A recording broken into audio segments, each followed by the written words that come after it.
Wagner said, we're going to be out on May 10th, and that's the end of that, and we're going to keep fighting until May 10th. The Chechens said, we will come in and help essentially transition with our Akhmat Special Forces. We'll transition the fighting roles from Wagner PMC to Chechen and Russian forces. And now Wagner has been told that they will be supplied with as many munitions as they need to, quote unquote, get the job done. And the Wagner private military group, led by Yevgeny Prigozhin, has announced the start of a new operation in Bakhmut called, it's no longer Operation Meat Grinder. It is called Operation Night of Fear, is what they call it. So basically, Prigozhin came out and said, Operation Meat Grinder was a success. Wagner fulfilled its goals. In fact, Prigozhin actually admitted the fact that prior to Operation Meat Grinder in Bakhmut beginning, Prigozhin had a very long, lengthy meeting with General Surovikin, the Russian military, who was brought in after the Kursk Bridge bombing.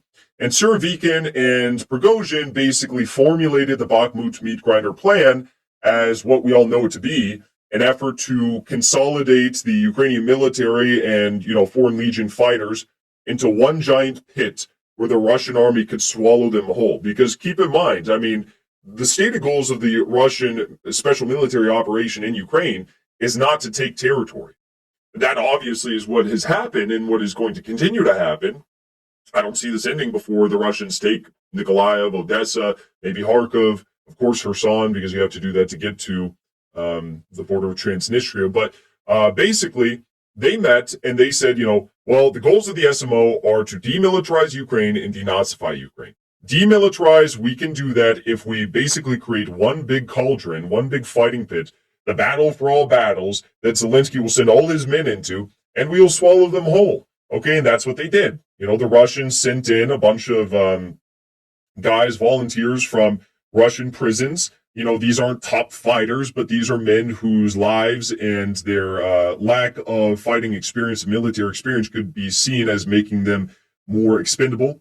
And they created this giant cauldron, and it was a huge success. Ukraine lost many, many, many, many, many men fighting in Bakhmut, and they gained nothing. The Russians, the Wagnerites, continued to push forward inch by inch by inch by inch by inch by inch until now, there's only like 2.3 kilometers left for the Wagnerites to take. And as we reported on yesterday's or 2 days ago stream, it just looks like a video game out there. The level of incendiary bombs and airstrikes and for Chasiv Yar and overnight assaults now in what is being called Operation Night of Fear.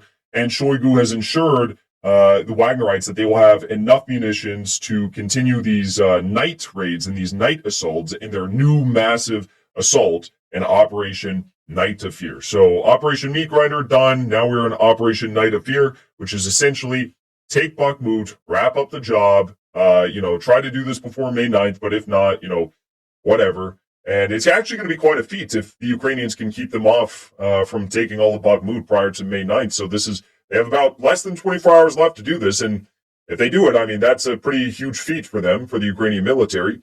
And it looks like that actually might be what happens.